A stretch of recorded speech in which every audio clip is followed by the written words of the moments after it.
Ladies and gentlemen, Happy Halloween. welcome in. Welcome in. Yeah, it's Halloween when you're listening to this, I think, Yeah, right? it is. It comes out on Halloween. All Hallows Eve. Yeah, All Hallows Eve. Reformation Day for some people. Yeah, true. Can I say a hot take immediately in the episode? Let's go. Let's fire it off. Not the biggest Halloween fan, personally. Okay. What do you not like about Halloween? I don't know. I just don't like I don't know. I just don't like the vibe. I don't like spooky. As That's you can fair. tell from my comments on Doomsday Disc. I don't like negative spooky vibes, you know. Yeah. It is fun, like if you have Halloween parties with your buddies or your family, like that's fun. And you know, I think it's always been a struggle because obviously having kids, they want to trick or treat and all that, so we do that thing. I just try to be excited for them. And like my little one, we took him to like a trunk or treat, so that was fun. Robbie, did you guys do? Are you probably not with Leo, right? Not quite yet. Next year will be. No trick or treating. His daycare, little preschool thing had a fall festival yesterday, so we were like, this is our first day of getting to do parent things, you know. Right. Like we get to go to school to appreciate and do the things. So his school does a parade. So all the kids come dressed in costume, and then all the parents go, and then they like do a parade around the parking lot, and the kids all wave and things. That's and fun. I mean, he's a child; he can't even walk, so he's in this like buggy getting pushed, and it was super adorable. And then they had a fall festival that you could check your kid out to take them to it, but obviously he is so little that they have this like separate playroom. So we really just got to play at his school, but it was fun because we got to meet his classmates and meet his parent, like the classmates' parents and stuff, because we started late. So that was super fun. That's cool. Well, congratulations on your first like real parent thing. That's exciting. It was awesome. And I do off topic. I do want to do one thing, a brief list, if you will, power rankings. I would like us each to power rank our top 3. Hey, I got this candy from a house and I'm pumped. And then our top 3, man, this candy really sucks that I got. So you want to go first on your you're like, yeah, I got these are my favorite candies to get trick or treating. Yeah.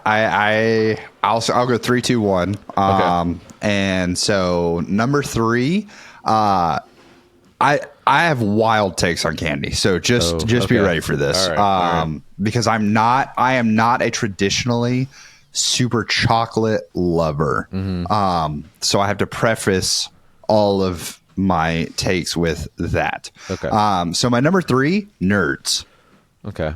Like if I get like a little baby box of Nerds, and like you felt so cool as a kid when you pop that box of Nerds open and you just shoot the whole thing and you're just like bang, like and you're just crunching it for a little while. And now I like as an adult do the same thing, and I'm like, there's really not that many Nerds in here, dude. Like these are small boxes, but they're for children, so it makes sense. But yeah, Nerds, love it. I think it's such a fun little sugar hit. Number 2. A Crunch Bar. Okay, nothing they have wrong like with those little baby Crunch Bars. They have a little more substance to them. Love a Crunch Bar. Kit Kat lovers out there, I think that those baby Kit Kats, you just basically want it to be a Crunch Bar. Don't lie to yourself. You want it to be a Crunch Bar. It's solid. And then number 1 has to be a Reese's of any variety. I'll take Reese's Pumpkins. I'll take just Reese's Cups. Anything Reese's, I'm in. That's my 3, 2, 1 on stoked. So I have some like non-traditional ones probably, but not like shocking ones.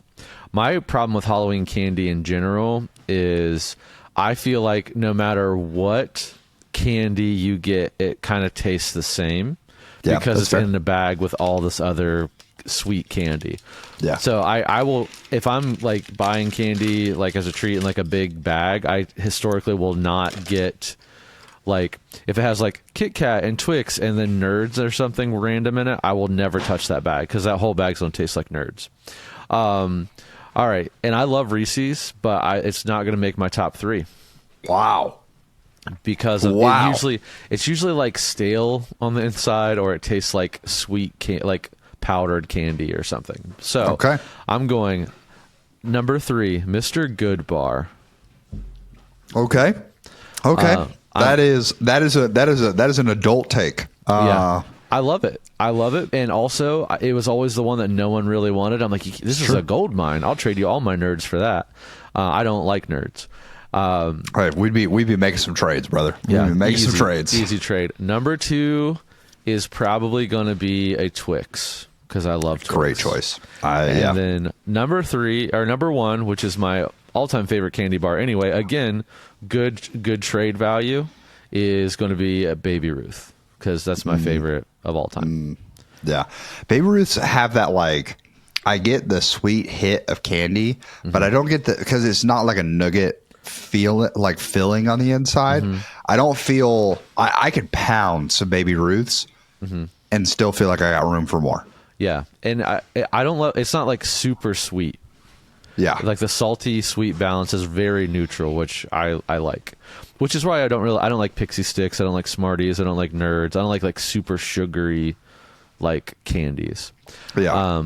Okay, so real quick, 3 of you're like, man, I can't stand this candy, I'm trading this immediately or throwing it away. Yeah, so these are a little easier than even trying to rank the other ones. Saltwater taffy, like any of the unmarked, you know what I'm talking about? Like it's like a colored paper wrapped around, not branded. Gross. Like Laffy Taffy, I don't think taste very good, but at least I get a joke out of it. Right. Yeah. The value is net neutral for me on Laffy Taffy. Like I'm never going to complain about getting Laffy Taffy because, like I said, even if I don't eat it, I get to read all the jokes. Number 2, and this, like I said, is a hot take, Hershey. Like just the little baby Hershey bar. Once again, not a chocolate guy, so that's just straight up. Yeah. Straight up chocolate, I'm out. Which should tease you to my number lazy, 1. Right? It does.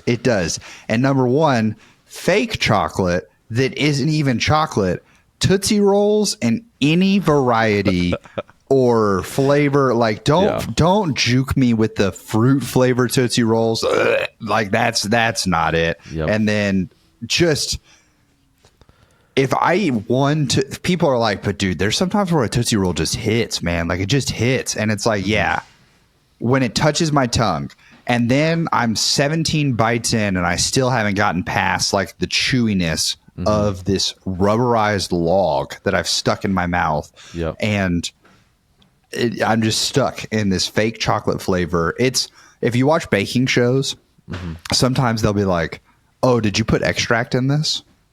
And they're like, oh, yeah, I did. Almost always the judge is like, yeah, way too much extract. Yeah. That is what Tootsie Roll feels like, is they're like, all right, we need to put chocolate flavor in this. We could put like a drop of chocolate extract or whatever. You know what? Let's just dump a whole gallon in there. Yeah. Sick. Yeah. I hate Tootsie Rolls. Yeah. Well, I would agree with you. Like, number 3 on my list is Tootsie Roll or flavored Tootsie Roll. It was funny. Zeke was being really sweet and handed me one at the trunk or treat last night. He says, Dad, your candy, and handed me one. And I was like, oh, thanks. And then when he turned away, I threw it in the bag because I was like, I'm not touching that, bro. Number 2, Dots. Gross. Gross. Yeah. And then I would say number 1 is probably going to be Rolos. Okay. I mean, it's not like...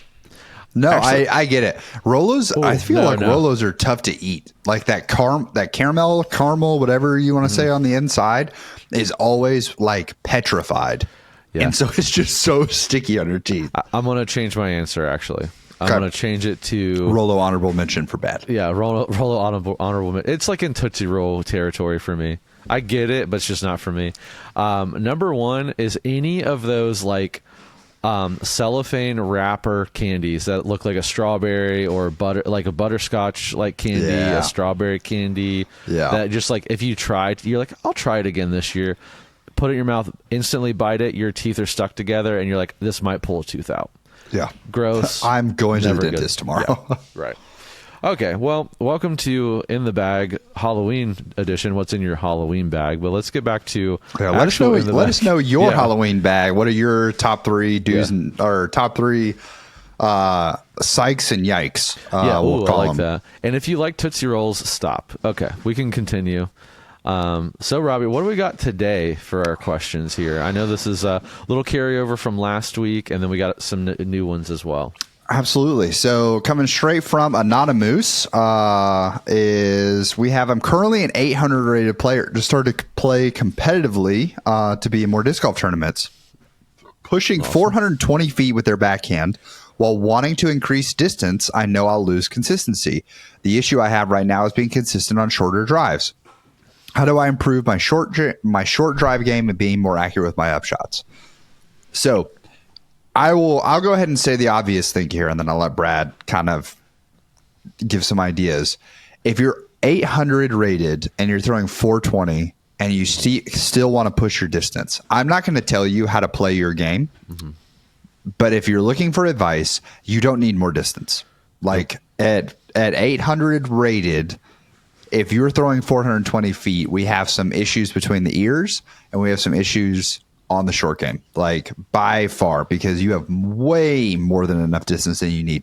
Because I've done a series multiple times where you can throw 250 feet with accuracy and make 20-foot putts, and that is 900 rated golf. Right. So that's just like, that's the blanket that goes over the whole conversation, Anonymous. But Brad, if you were trying to gain some accuracy on short drives, how would you tackle it? I feel like my advice is always the same on this, and I hope it's like good, and I hope people are actually trying it. But I'm guessing your accuracy is not great for two reasons. Number one, I'm sure you're probably throwing like 95% power on every throw you're throwing. So I'm guessing that's probably maybe an issue. Got to learn to power down a little bit and have some finesse. Because if you're throwing 420, that's a bomb. Like, that's huge, you know? So that's awesome. But I think it's like, okay, well, how do you retain form and power down? But I'm also just going to venture and say that your accuracy on your short drive game is probably because you're not judging distances correctly. I say that all the time. I think for me, what I would do is I would go out, like find a football field, find a soccer field, find like an open field somewhere, and put like cones or markers of some kind that you can see at like 150, at 200, 250, 300, and throw your discs and be like, okay, this is the type of power I need on my fairway drivers to get to 300. This is the type of power I need on my mid-ranges to get to 200. And by the way, this is how each of them actually fly on like normal ground, semi-normal condition, right? So I'm guessing like judging distance. And I don't think that's like a normal skill people have. I feel like you have to practice that. You have to have other, and I don't know what other sports you've played or other things you do, but there's definitely sports and things that require you to judge distance very well. And I think even just like playing more competitive baseball is even that, because you're having to judge your throws and like it's a shorter distance, right? But you're still judging distance pretty regularly. But I think you need to practice judging your distances and also like what your discs are actually doing. And then this will give you an opportunity to be like, okay, well, this is kind of what a 50% like finesse mid-range shot feels like. And what now my buzz, instead of turning, is actually going to go straight, or it's going to fade a little bit if I give it 50% power and I'm trying to throw it at 250. Because if you're throwing like really hard all the time, you're just throwing like, okay, well, to get to 300, I'm not finessing a mid-range, I'm just throwing a putter really hard. Mm-hmm. So I think like there's some discrepancy there and some judgment calls. And then I guess number 3, I'll get, maybe like do a little research. We've done episodes on this, so if I don't know how long you've been listening, but learn about wind, learn about like what discs do in the wind and different type of terrain, uphill, downhill, when you have a grade to the left, grade to the right. How does that affect my disc? So there's some like tertiary things that you could learn a little bit more about too. But I'd really probably focus on the field work. What is distance work first? Yeah.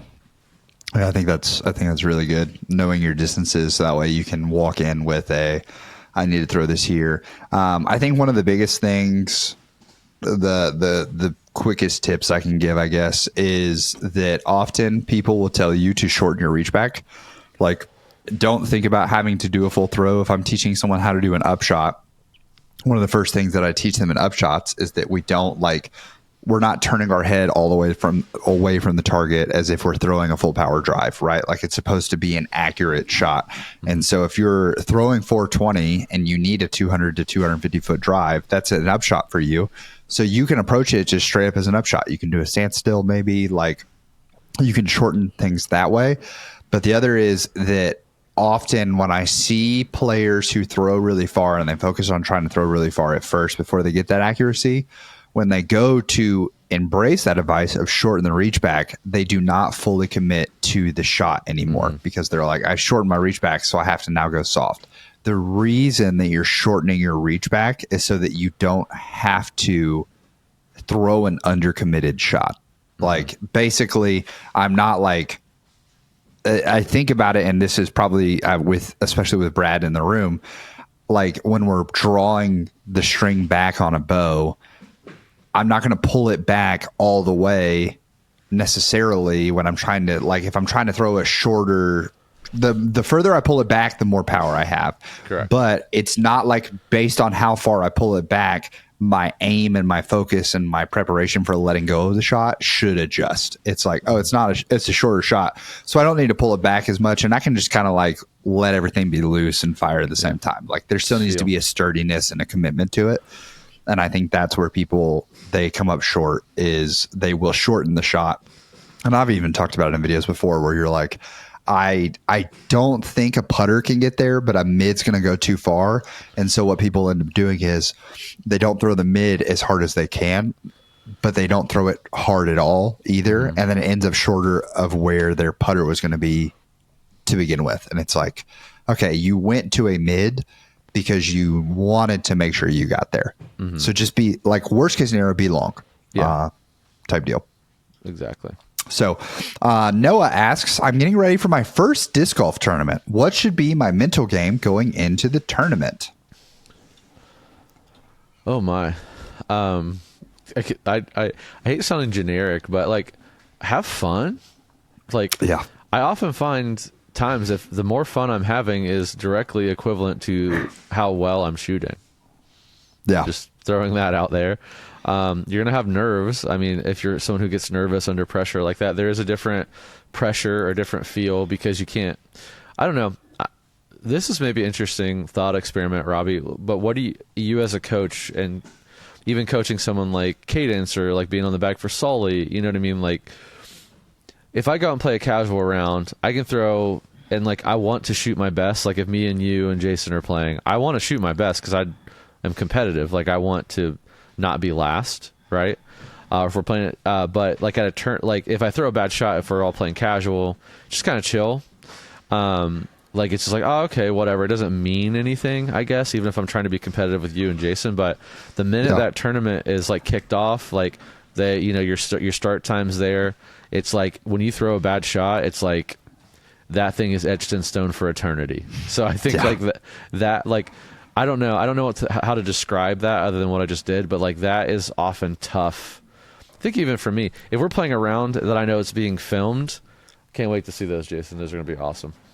If we're playing a round where I know that's being filmed and it's going on, like it's pressure. Like, there's a different pressure knowing that shot echoes in eternity and a reflection on me forever.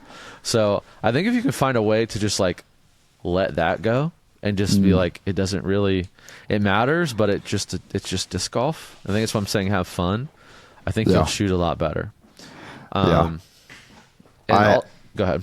I think about, like, you asked like when I'm with Cadence or Sully, right? Like, so they're playing for real money, like real. Yeah, they're money. They're playing for real money. They're doing their thing, and I have a friendship with them, and I am a voice of peace for them on the course. That's like the whole reason I'm there, and also to ease the tension on their shoulders by carrying their bag. Those are, I don't like actively work with either of them necessarily like off the course trying to do anything. But the question that I always ask them when we warm up, because I don't want to be there like watching them warm up necessarily, because I want them to have their flow. I'm not with them at all tour events. But the question I always ask is like, how are we feeling today? And I let that be open-ended for two reasons. One, I want them to answer it however they want to. And two, if they want to tell me how they're feeling about like their disc golf game during warm-ups, then that gives me insight to be able to judge things throughout the course. Right. So like if I'm with Cadence and she's like, putt's feeling a little wacky, but we'll figure it out while we're out there. Awesome. So as soon as she bangs a putt on hole 1, I'm going to be in her ear trying to build up that confidence to say like we walked into the round believing putt's feeling wacky. She hit a putt. Like even if it's she should make it 10 times out of 10, I'm still going to start preaching and speaking to that voice to get that out of the way, which is why we ask the question, how are you feeling? Like where are we starting? Because those mental demons that you're going to have in a tournament round, like Brad said, this bad throw is etched into eternity right here. Yeah. Those don't, unless you are just like the 0.001% of golfers out there who either don't care at all or they care deeply, but they're just built different. Those are the only ones who the mental demons don't like sort of tackle and overcome all the time. So you gotta stay in it with them, and like you gotta speak to crush them with confidence. So that is definitely one of the biggest things that I like to focus on in terms of mental. And Brad nailed it. I will use one of our Patreon members over in the Birdie fam, who we had I do a lot of coaching with him, and we had a catch-22 that I'm sure, Brad, you felt before as well. And he worded it in a way that I think lots of disc golfers feel, but no one's ever said. And he said, my catch-22 is that when I'm playing a competitive tournament round, I cannot relax until I play good golf, and I cannot play good golf until I relax. Ugh. And I just don't know how to like fight that, because if you throw a bad shot for your first shot of the round, relaxing's off the table because you feel like you're not playing good golf. So instantly we're like, it puts a ton of pressure because of, like I said, that catch-22 of the two forces going against one another. So I think Brad nailed it, of like, if you're walking in right at fun, especially for your first tournament, man, you have no idea what kind of a tournament player you're going to be. So you got to walk in and kind of find out. Like, I am a person who in a tournament suddenly gets crazy nervous. That's okay. Lots of people do. We can work with that. But we don't want to work with that if you're not there, because I don't want to build that expectation either that like you should be nervous when you walk into a tournament, right? Because that's not helpful either. So you got to figure out what kind of tournament player you are. Yeah, I think that's very well said, and that's very hard. I think it's like that in a lot of stuff, right? Not just disc golf. Yeah. That might be. I'm like marinating on that. That might be really profound, actually. Yeah, just for life. Yeah, I respect the player that gave me the can't relax until I play good golf, can't play good golf until I relax. That statement has like truly, it is the greatest puzzle that I'm trying to figure out in coaching right now. And I've been thinking about it for months at this point, because I haven't released the video on it because I still don't think I have the answer. I have a couple methods that I'm trying to like tack onto it, but I still don't think they're foolproof. So it's a conundrum, and I think it is a tried and true amateur conundrum that pros may be able to bust through. And maybe that's the secret. Is we got to ask, like, do an interview with the pros and like, hey, heard this phrase. What do you think about this for disc golf? Because I'm sure that even the pros feel the same way. Yeah. Maybe Especially have Gannon Burr say that to Gannon Burr, and I bet he feels the exact same way. But just know that every time he tees off on hole 1, there's going to be over 100 people watching. Yeah. No matter what time of day he tees off, that's what's going to happen. So, and that's the first shot of X amount that could win him $30,000. Just that's the other pressure. That's the other level. Crazy. Thomas had a fun mental exercise, or maybe funsy tournament idea, called the 2x2. At the start, you can choose either 2 off of every tee, and then you play the hole as normal, or 1 off the tee, but you have 2 putting attempts 45 feet in end. If you played, which way would you choose? And then second, if you played 2 rounds doing 1 of each, which do you feel you would score better? I think this depends on like what course also. That's fair. Robbie, let's just pick a course. And I'll be a little selfish. I don't know like your courses. I've never played them. Yeah, unfortunately. You pick one of your courses. I know your courses. See, I think my answer is different. We'll pick 2 courses then. Okay. Cause I think I smell what you're stepping on or stepping in. Hideaway. Okay. I would say Hideaway and Falling Creek Yellows. Okay. I don't know that my answer changed really. I think I always because Falling Creek Reds, your answer might change. Yeah, I think Falling Creek Reds, my answer might change. I still want the putts. I think. I feel like that's where I'm leaving strokes, especially inside of 45 feet. Yeah. At Falling Creek, I'm not worried about 2 off the tee. I'm kind of just gonna other than the occasional like miss throw, right? I think I'm gonna like not really another shot off the tee is not gonna get me that much of an advantage at Falling Creek Yellows. I don't feel like other than the occasional like, oh, I wish I'd have done that, but that's normal disc golf and I play that way all the time, right? So that doesn't really. I will say maybe at Hideaway it might, because I mean there's a lot of like first available kind of situations where that might help, but I'm also like, my issue on that course is I feel like I get in a decent position, but I might miss my putt, or maybe I'm like a 30-footer and I'm like, oh, I should have adjusted for the hill, or I should have done a little more ante on that putt or whatever. I still think I want the putts, because I still think me specifically, there's only so much I'm going to do to lower my score or bring my score down with 2 shots off the tee. But there's a lot I can do with my score making putts. And how many times do we, like, if we're out playing a casual round and we're like, Jason always says player 2 is always a better putter. You know what I mean? And like, if I just get to fire 2 every time, I'm like, oh, chain down on the right, let me throw another one, boom, that one's in. And I got a birdie instead of a par, or I got a par instead of a bogey, which is probably at like a Hideaway situation. Like that's where I'm going. Now you, Robbie, being someone who can throw further, has more accuracy, how do you feel about that? Like same courses.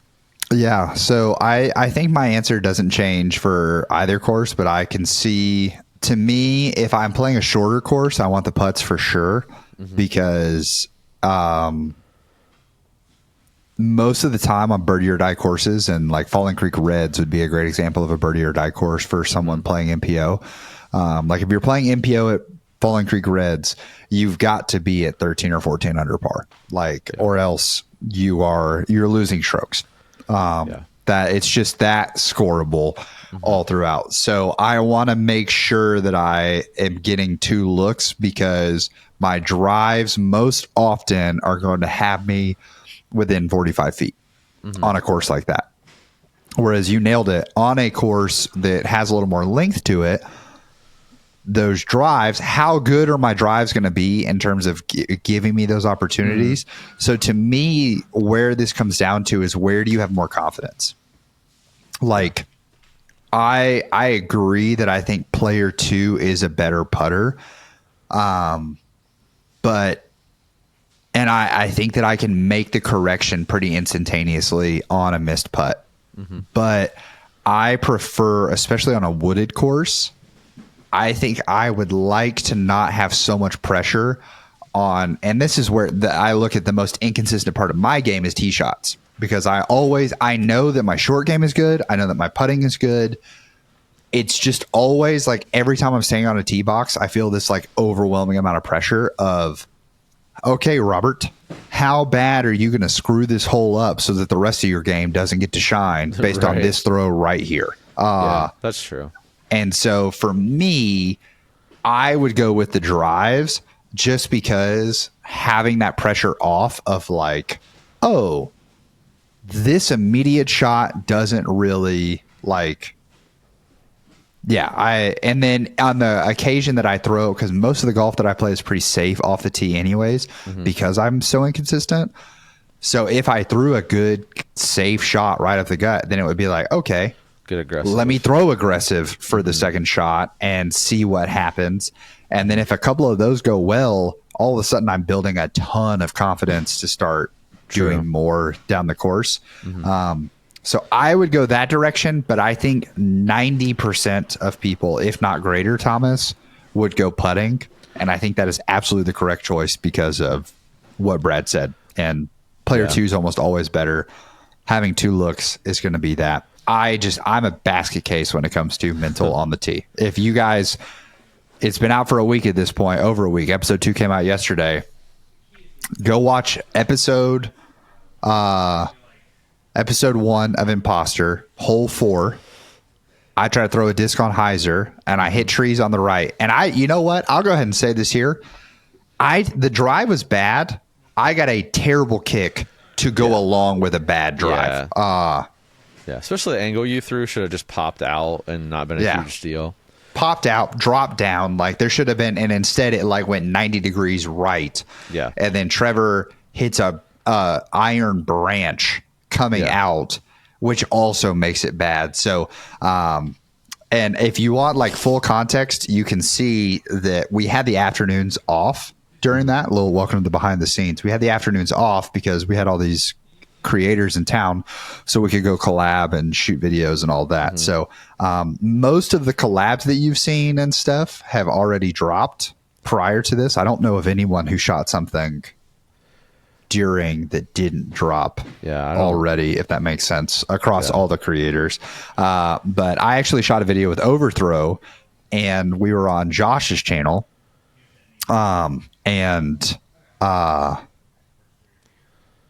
I shot the video on Josh's channel after we had shot the Imposter episode, and I throw a drive on hole 4, and I have the opposite miss, and it shows you the basket case of emotion that I am, because I just lose it, and I get so mad on that tee box, and Josh was kind of looking at me like, "What happened, man?" And I had to be like, "Bro, this is the second time this week that I have screwed up this drive, and it's not even that hard. Like it's a gap, sure, but it's not that hard of a gap to hit. And why can't I hit this gap?" And it was wild.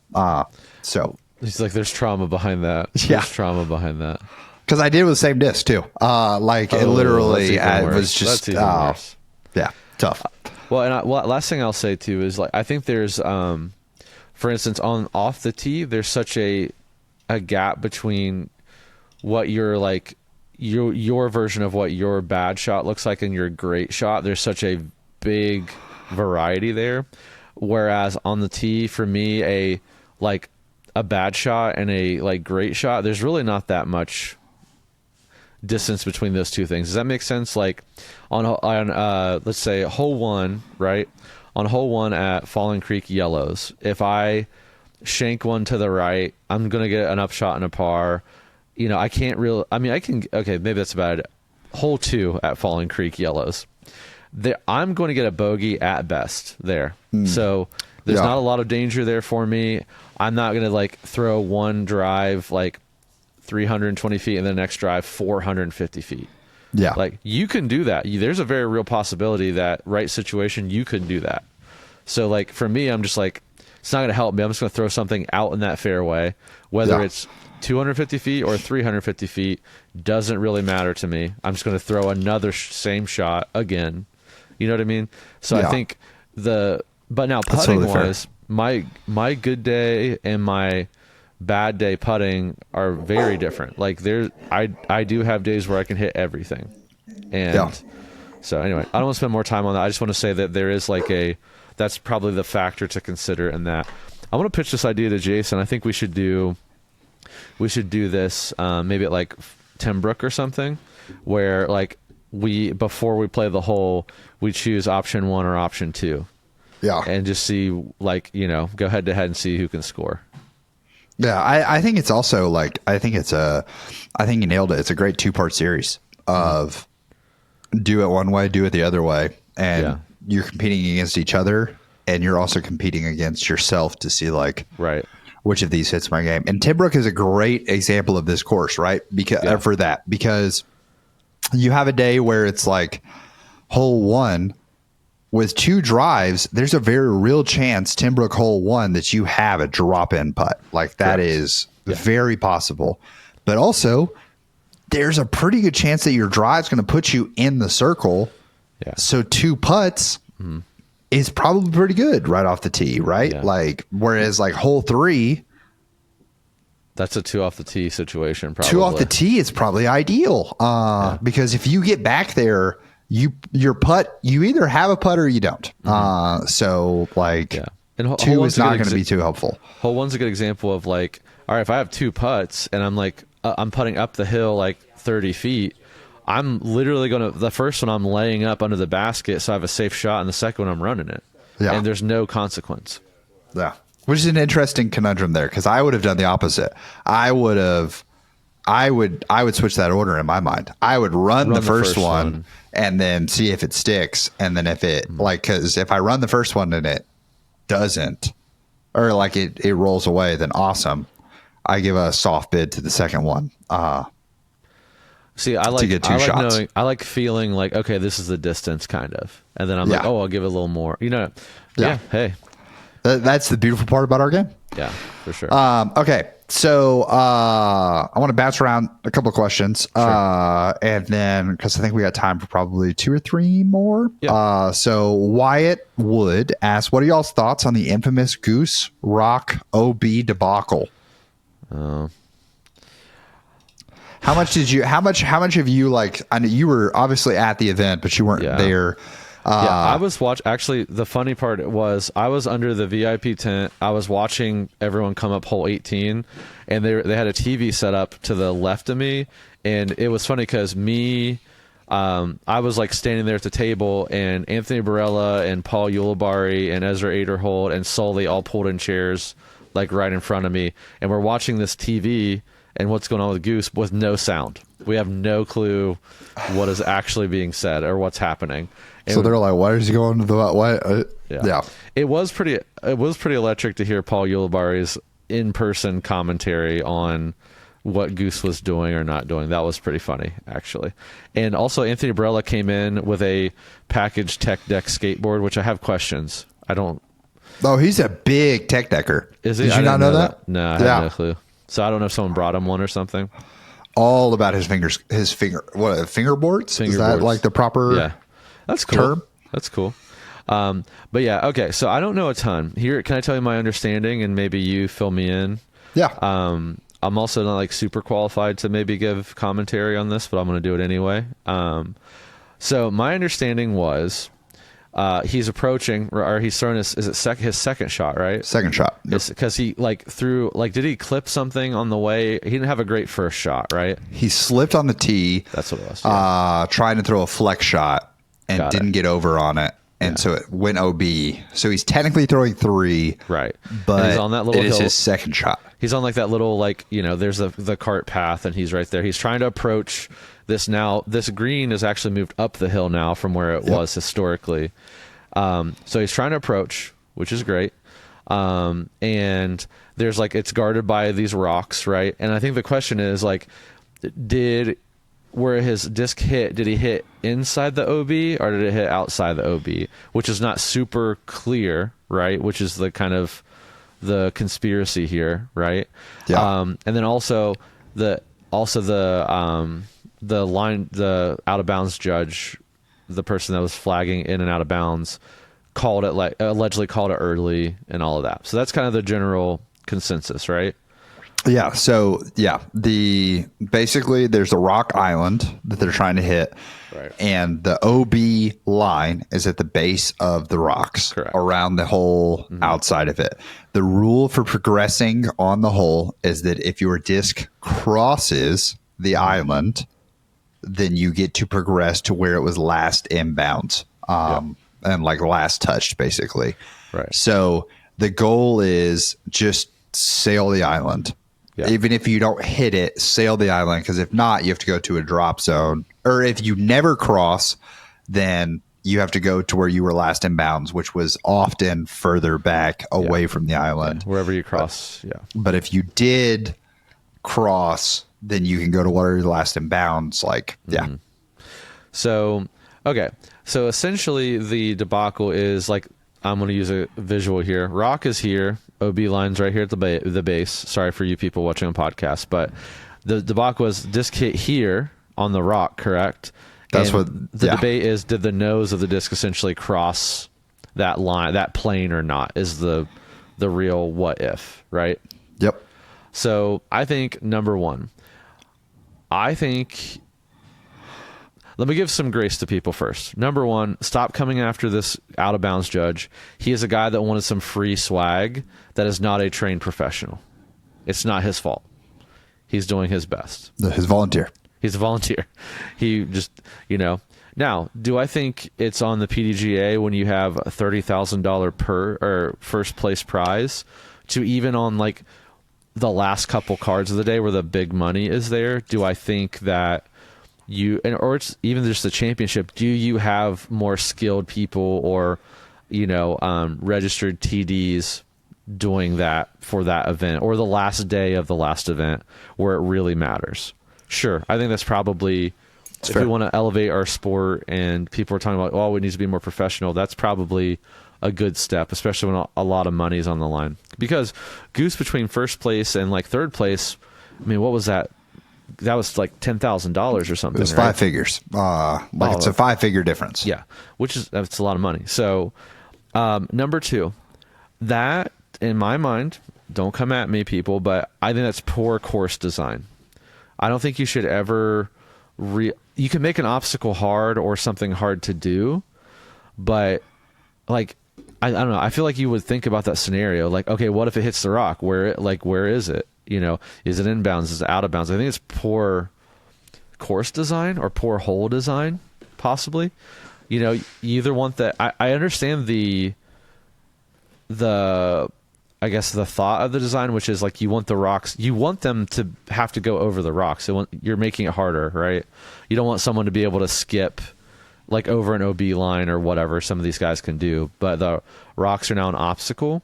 So I think you either put the OB line inside the rocks, or I think you put them like further past the rocks. So like hitting the rocks is not. What did it say in the caddy book? What did it say anything about this? I do not know, honestly. Let me pull that up while you're chatting. Yeah.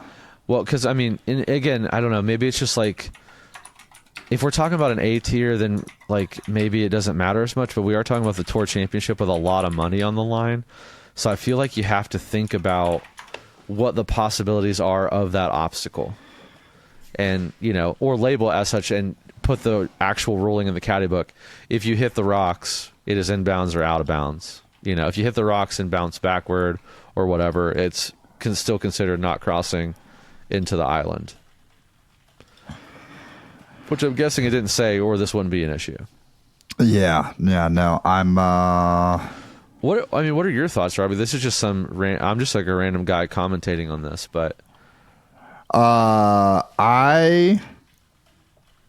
So I'm with you, and for some reason the caddy book is only showing me New London. So that's not helpful, is it? Hey, conspiracy, they're taking it down. They don't want us to see. Yeah, they don't want us to know what's happening. No, that's a USDGC, so that's definitely not going to help me. Yeah, so I think that I totally agree on spotter needs to be trained and all that. I think it's also whenever we go on these witch hunts over spotters is one of the quickest ways that we ensure that people do not want to volunteer. It's like why people are like, I can't believe that this city absolutely botched their world's bid and did terrible. And it's like, yeah. So if we spend if we spend the month and a half after Worlds every year trashing the place that did Worlds, you wonder why no one's like, oh, sign me up, brother. I'd love to go do that. I'd love to spend a year of my life prepping and getting this ready, at least, to then just be like raked over coals on the internet. That sounds awesome. No one wants to do it. So I think it gets really hard to get the quality volunteers. Volunteer had a standpoint. The thing is, like, you should be able to overrule a volunteer. Like the spotter's word should not be final, but they have the best vantage point. So like, hard to argue against them. Yeah. I always, on spots like this, I love to make it so that we can just avoid these calls entirely. Right. I don't love when a disc can go OB that there's choices. Yeah. I think that creates a lot of, that just leaves room for drama like this to occur. So, but you also have to solve an issue here because of the fact that it's a multi-shot hole. Mm-hmm. So you can't say all OB goes to a drop zone. Right. Because if you do, then Goose's shank off the tee progresses to the drop zone. Right. Now he has an easy either attempt at a birdie for going OB off the tee or drop in par. So that's not helpful. No. So I think that, yes, it can be confusing, but I think you have to say like OB off the tee, last place inbounds. Awesome. Okay. Check. That solves that multi-shot issue. Now, second shot, or from there, all shots after the drive that go OB progress to drop zone. So, because you have to think about how players can abuse these rules. Unfortunately, that's just like the nature of competitive anything. Like when I was a camp counselor and doing rec things, I always had to think like, okay, here's how the game works. Here's the thing. And then how do they cheat? Like, how do people cheat? How do people abuse the system? And then let me build rules around that so that they can't do it. So if all shots go to, so that means if you go for the island and you hit it, awesome. Congratulations, you're putting for birdie. If you lay up and you then go for the island and miss it, you go to the drop zone. So it's more punishing to miss the layup play than it is to just go for it. So why would I not go for it? Fair point. But also, I like that because it incentivizes you to go for it. Yeah. Like, throw the cool shot. So yeah, I just think that this, like, if it hit the rock, it didn't. Apparently when you were there, you could hear it hit the rocks. That's what Hunter's saying. That's what all the eyewitness accounts are saying. I'm not trying to say they're liars by any stretch of the imagination, because I think there's a very real chance that it did hit the rock. Coming in at the angle that it did from what we saw on the footage, it looks like it very much could have hit the rock. And if it hit the rock, it's hard for me to say that it did not land inbounds. Like that it didn't touch inbounds. But to me, this comes down to the whole debacle is. That shouldn't be a question. Yeah, like, let's just not leave room for it. It's OB, so he goes to a drop zone. Like, let's just let that be the case. Yeah. Versus OB line on the inside of the rocks. Yeah. Yeah. Put it on the inside of the rocks. But even like, I like that it's aligned. I think let me go ahead and give that positive instead of just like, oh, if it's inside the rocks, it's inbounds. Right. Oh, that's terrifying. Because the rocks are definitely not even. So, yeah, I think that let's get rid of that nuance entirely. That's what I'm here for, right? Like when you play hole 17 at USDGC, there's not an OB line on the front of the hay bales, and if you hit the hay bale, you're in bounds, and then you bounce back in. It's like, nope, you make it in or you don't. Correct. And if you make it in, here's where you go. It's not, did you cross over? You go to drop zone. Like Paul Macbeth sailed it long. Hole 17, USDGC, coming down the stretch. Stinks, dude. Yeah. Going long and going short, same thing. Yep. Re-tee. Yep. So let's just I love an island green. I think an island green is really good for the sport. Let's make clear island green rules. Correct. So, yeah, that's my whole thought. I think that Goose is also getting raked over the coals for like how he handled the time warning and stuff like that. That's tough. I've got a lot more complex feelings on that, but right at the end of the day, you got to be a professional. But I can totally see the competitive side. I think it's just showcasing that we need a lot more mental coaches on tour, because I think that these players are dealing with a lot that is not being processed. And as the stakes continue to rise, people are just crumbling, dude. Yeah. And it's hard. It's hard. And can I give a shout out real quick to your boy Calvin Heinberg for a second, who smelled blood in the water and just ate it up. Just ate. Yeah. Especially for such a slow start. Like, no one was looking at Calvin at the beginning of the round. Yeah. I think they said it was like through the first 8 holes, he threw OB like 4 times. Yeah. But on that next hole, he stepped up and just threw like 8 million feet on that hole. And I was like, no one's catching him. He found the dog. He doesn't typically have that, but he found it. Yeah, I mean, you come out of that hole where it's like, ooh, got some strokes, and then you go eagle, only birdie on the field. Yeah, disgusting. He was. Oh yeah, I forgot. Yeah, that hole first. I'm sorry. Yeah, he stepped up and just chucked that up above that second hill, and I was like, boy's going for eagle. Nasty. Good for him. Okay. So we'll go with Deshaun. We'll go to Sean's question because funny, Zeke, I see your question, and I actually, the person who asked this, Brad, I have a putting lesson with this person. That's funny. Through foundationdisc.com tomorrow. Like when this drops, we'll have already done our second putting lesson, actually. And Zeke has been a guest on the podcast before, right? I don't know if Zeke's been a guest on the podcast before or not. It's hard. Once I've done a lesson with them, it's hard for me to put them in any other context other than the lesson that we've done together. Because they come under the coaching umbrella, so it's like this is my flock. Yeah. They are precious to me. So Deshaun asks, if each of you were going to build a bag for yourself with the following rules, what would it look like? So it's 1 putting putter that you can only use for putter. Easy. 2 putters, 2 mids, and 2 drivers. So it is a 7-disc bag, but you have to have 2 understable discs, 2 neutral discs, and 2 overstable. Okay. Does that make sense? So you got your putting putter, and then 2 putters, mids, drivers, but you can only have 2 neutral, 2 understable, 2, and you have to have 2 of each. Okay. So you want to go putting putters first, because I feel like that's the easy one. Yeah, I'm telling you what. I'm probably sticking with your Ricos. Yeah, I think so. I like them. I'm getting the feel for them now. I'm gonna go Rico because I mean, I can throw the Rico, but I don't have to. I don't throw them currently. Well, in positives, you get to get comfortable with your Rico for like 60 more days. Yeah, for sure. For sure.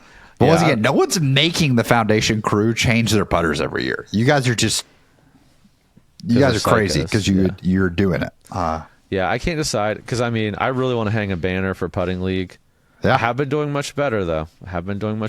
Although I crumbled on my playoff with Trevor. I needed 1 putt. But I don't know if you saw this week's putting league, Robbie. I know you're in there, but I was draining him from 35 this week. And I figured out 35. Okay, he's dialed. And hey, Hunter will tell you that's the easiest way to win a championship. Yeah. If I can hit 5 of those every week, that's huge. Big points.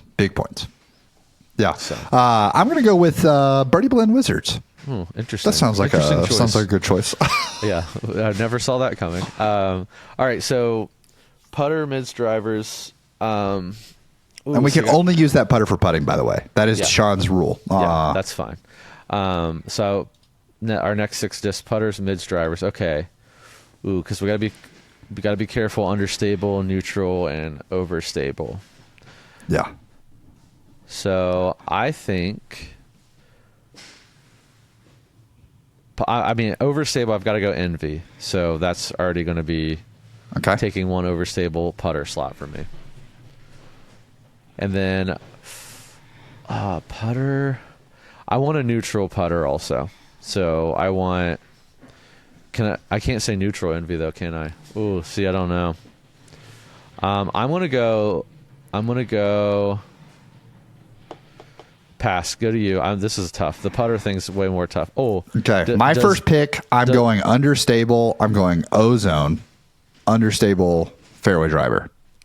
Oh, so you're okay. All right. Because it doesn't. Remember, you only get 2 understable discs, 2 overstable discs, and 2 neutral discs, but you have to cover all 6 of your 2 putters, 2 mids, 2 drivers. Yeah, I'm struggling with the putter. Does zone count as a putter? I'm going to count a zone as a putter. Okay. This is scary though. All right. I'm still gonna go.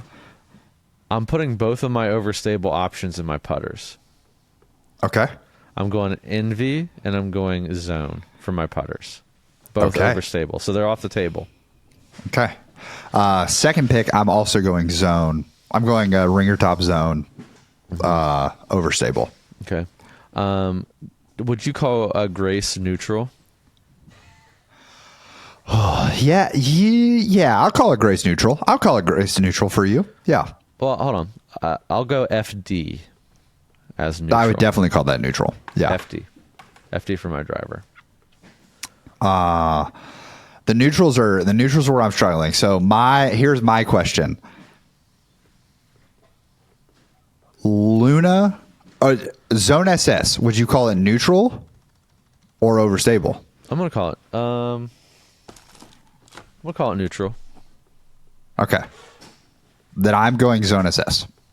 That's smart. For understable, I'm gonna go trail. Okay. So that's my drivers. I'm great with that. I'm great with that.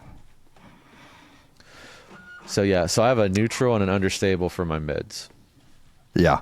I am going, so I have a neutral. I have one of each so far. I've got an understable, I've got a neutral, and I've got an overstable. Yeah. So, but I have no mids.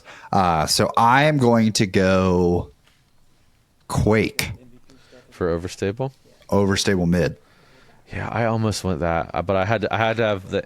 I would feel. I'm throwing a Quake shockingly far right now. Like there's a couple times that I've thrown a forehand with a Quake and been like, do I even need a felon anymore? Like you're crazy, dude. Yeah. I was throwing my Quake. It's gotten a little straight on me. I almost went Quake instead of zone, full disclosure, but I couldn't find a really good understable putter. Me and understable putters don't really get along very well. It's not their fault. It's mine. It's who I am. Mid-range, would you call a hex neutral? What I call a hex neutral? Yeah, I definitely would. Yeah, for sure. Okay. I'm going to go hex for mid-range. Okay. See, this is tough because I have to have an understable. So I'm like, I have one more understable slot. Do I want to go an understable putt and like mid and then a neutral? Yeah, I think that's what I'm going to do. I think I'm going to go with my baseline Dune. I like that. Two Trash Panda discs, but honestly, they're 2 Trash Panda discs that are in my bag that I use a lot. Yeah. I think I respect that. And then my final option would be an understable mid, which I'm going to go with my new favorite disc, the Fox. The Fox, great disc. Now talk about a disc I can throw weirdly far.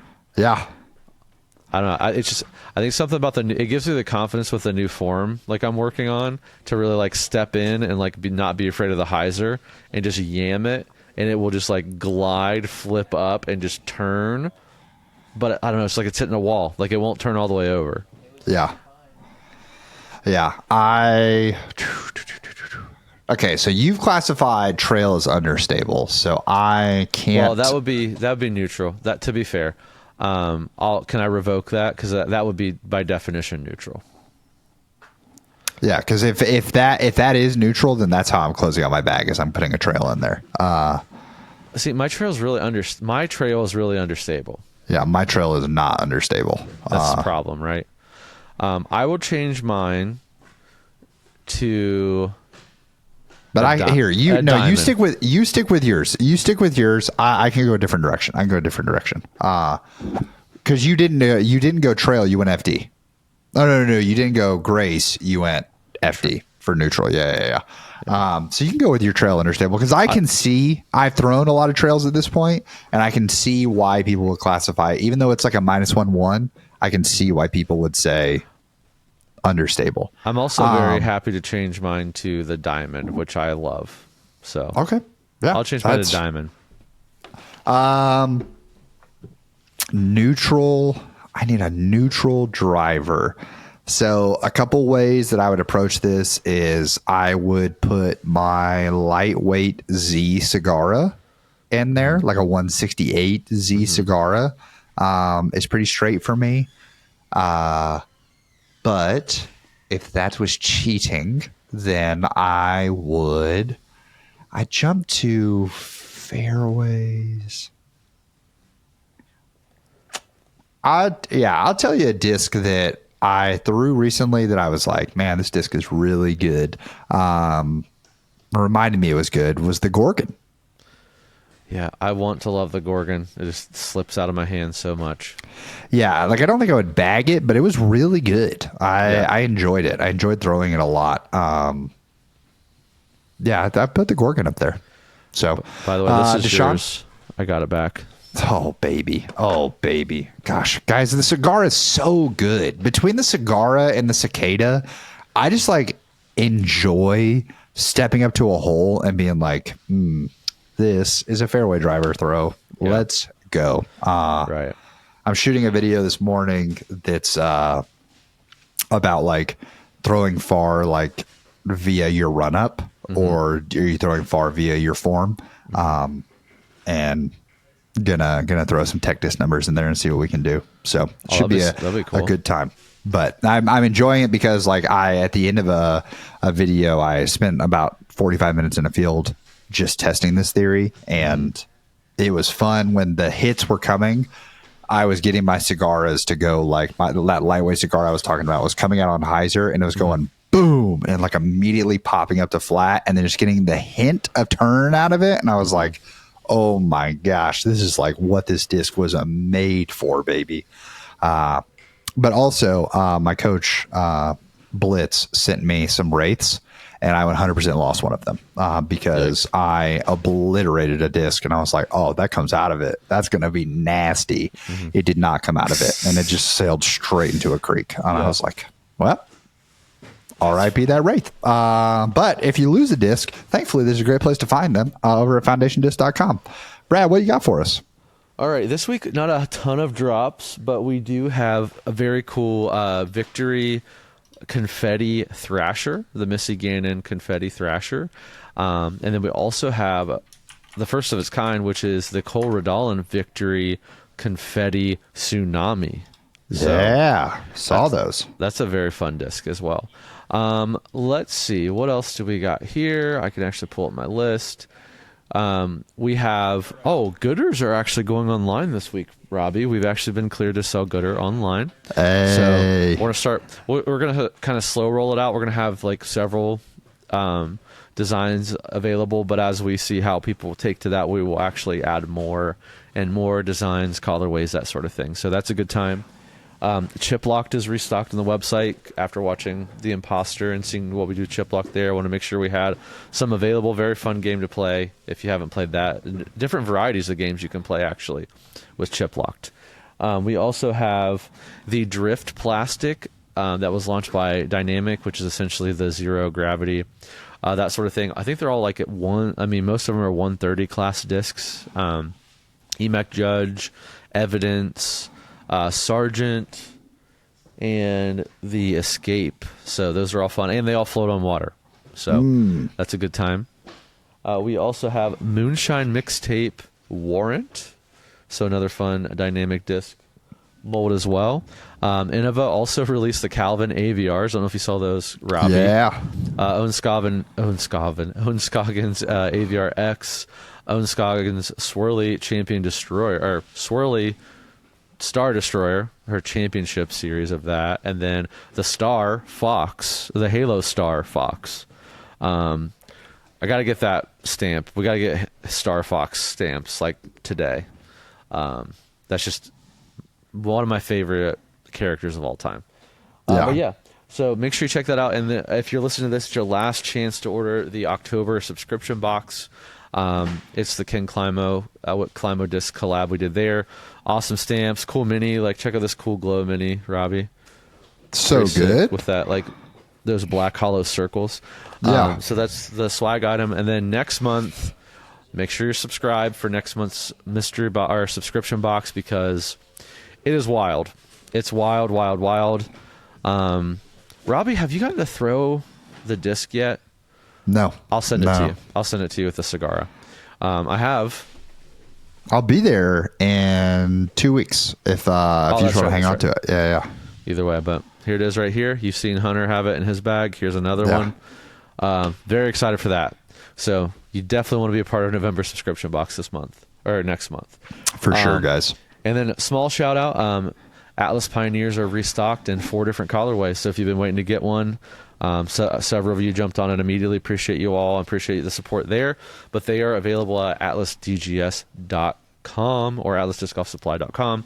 So make sure you check those out. As always, we thank you so much. We appreciate you all. And we'll see you next week. But until then, if it's good, keep it in the bag. We'll see you guys next week.